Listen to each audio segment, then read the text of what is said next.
kendi yaşadığımız ülkelerdeki liderleri evet yaşı 70'e 80'e gelmiş, ölmelerine 10 yıl kalmış, telef olup gidecekler, Allah'a hesap veremeyecekler. Saldırın Gazze'ye, Kudüs'e yardım edin, saldırın Tel Aviv'e, saldırın Tel Aviv'in kalbine, İsrail'i sözü bakın, öleceksiniz.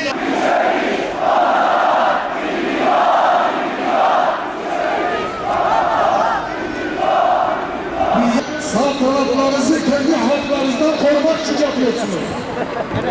Kendi evlatlarınızı düşünün, kendi eşlerinizi, annelerinizi düşünün. Ölen Müslüman olduğu için öldürüldü.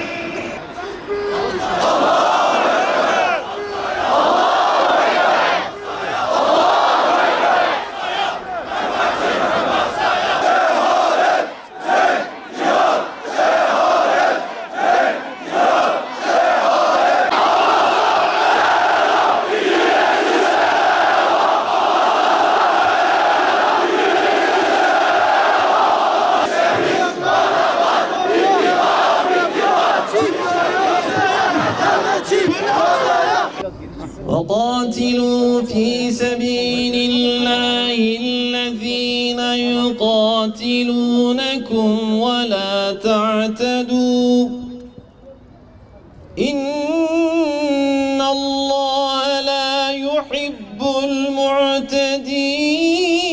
المعتدين واقتلوهم حيث ثقفتموهم وأخرجوهم من حيث أخرجوكم والفتنة أشد من القتل ولا تقاتلوهم عند المسجد الحرام حتى يقاتلوكم فيه فإن قاتلوكم فاقتلوهم كذلك جزاء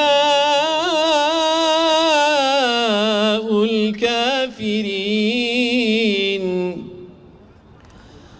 فإن انتهوا فإن الله غفور رحيم وقاتلوهم حتى لا تكون فتنة ويكون الدين لله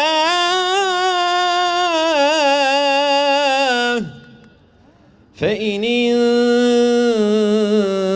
انتهوا فلا عدوان إلا على الظالمين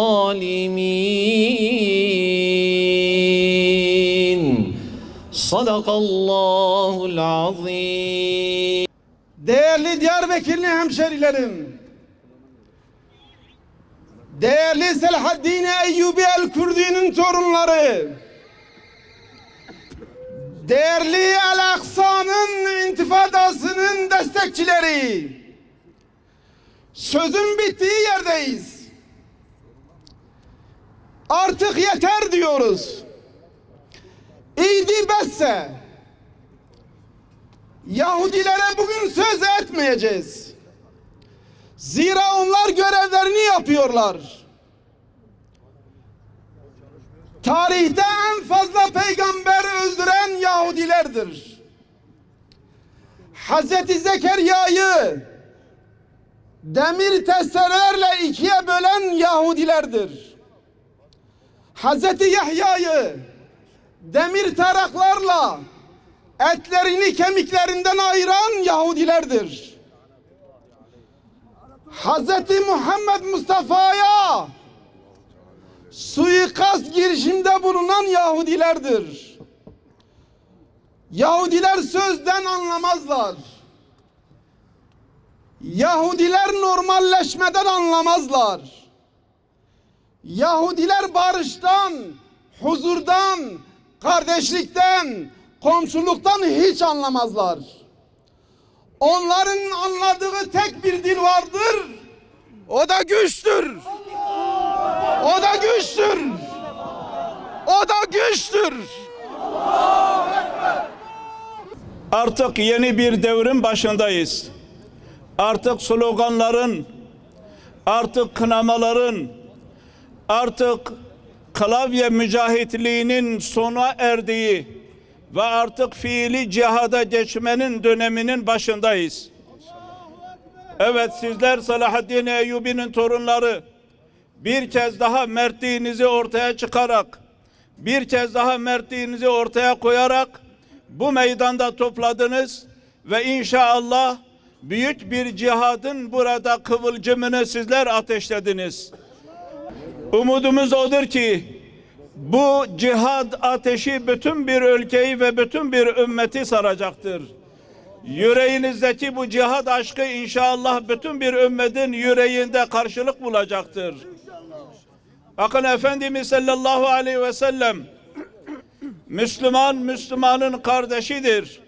Müslüman Müslümana zulmetmez. Müslüman Müslümanı yardımsız bırakmaz diyor.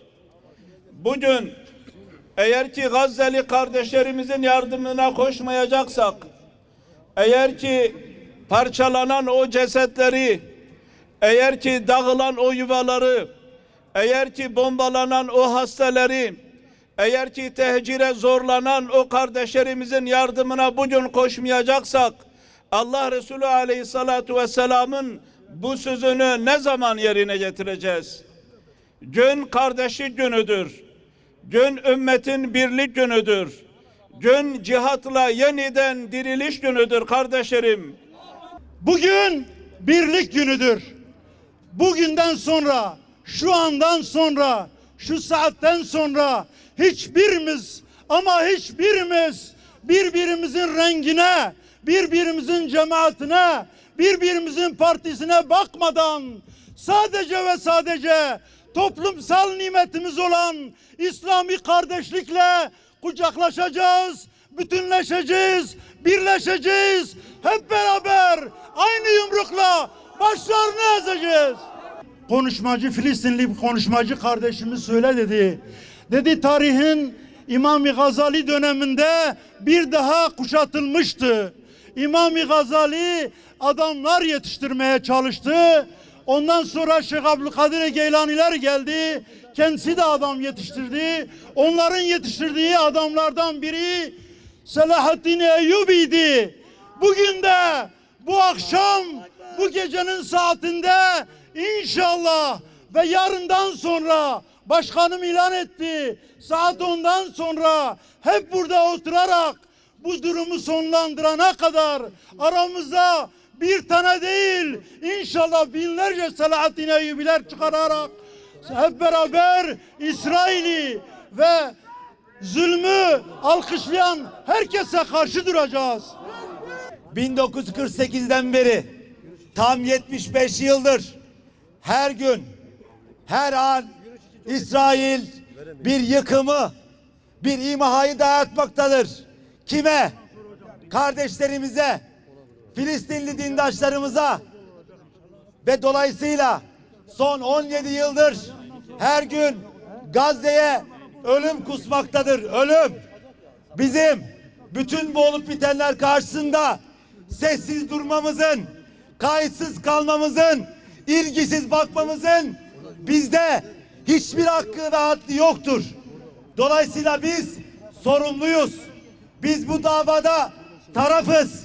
Bigane kalamayız. Hamas'ta ne işimiz var diyorlar.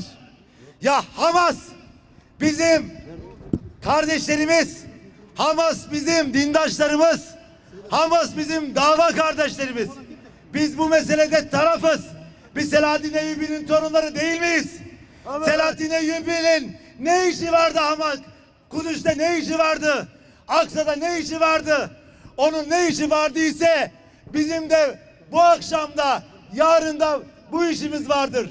Bugün artık suskunluğun vakti değil. Bugün seferberliğin vaktidir. Bugün Hamas'la, İsrail'e kurşun atan, taş atan, füze atan, bomba atan herkesle beraber olma vaktidir. İsrail taştan anlar, füzeden anlar. İsrail savaştan anlar, güçten anlar, Hayber'den anlar İsrail.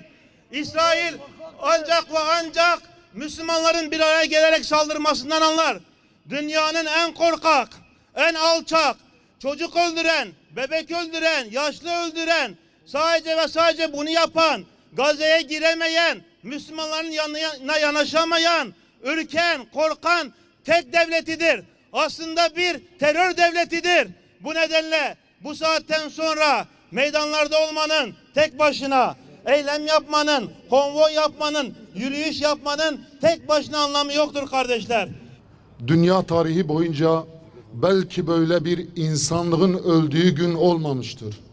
Bugün insanlık dünyadan kalkmıştır. Bugün Allah'ın gazabı başta Müslüman liderlerin başına yağarsa şaşırmamak lazımdır. Bugün paramparça olmuş o bedenler, küçücük bebekler annelerin başında ağlıyor. Belki parçaları bir araya toplayan insanlarla bir araya gelmiş insanlar insan cesetlerinin parçalarını toplamaya çalışıyorlar.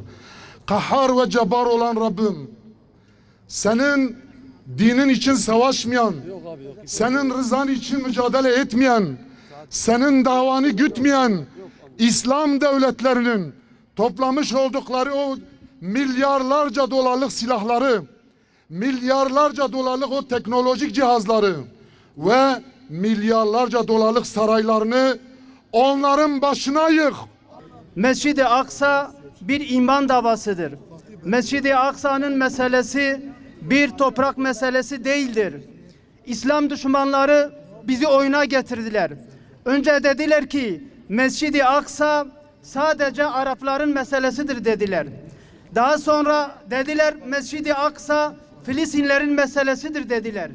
Sonra Gazze meselesini dediler ve şimdi diyorlar ki efendim şimdiki problemi Mescid-i Aksa Hamas'ın çıkarmış olduğu bir problemdir. Ve biz inanıyoruz ki Hamas'a karşı yürütülen bu vahşi cinayetler Hamas'ın Müslüman ve İslami bir hareket olduğu için bu Hamas'a yapılıyor. Eğer bugün Hamas'ta Batı'nın uşağı olmuş olsaydı ki diğer örgüt gibi bugün Hamas el üstünde tutulacaktı. Onun için biz de Müslümanlar olarak tavrımızı İslami olarak ortaya koymamız gerekiyor. Ey Müslümana, em zanı ku îro Yahudi em çizî bike me bikuşin. Hatta ew li rêya erdê bin û em hebin herba me cana bi dawî nabu. O dîsa em zanı ku ne devletê demokrat, ne liderê demokrat û cumhuriyetçî nezî kesê din nikare alîkariya Müslümana bikin. Eger Müslüman bixwaze bi rastî alîkarîkî ji xwe çareserîkî ji xwe li rêya erdê ava bikin, mecbûr dibin bayraxa xilafetê de, dibin ala Raşidî xilafetê de bên cem. Em zanî demekî di dîrokê de em mêze dikin. Carina kafira nikaribiye bi vî qaydeyê baş û ser Müslümana namûsê wan, sabiyê wan, canê wan bikin bin destê xwe û weka 2 milyar Müslüman tune bi li rêya erdê.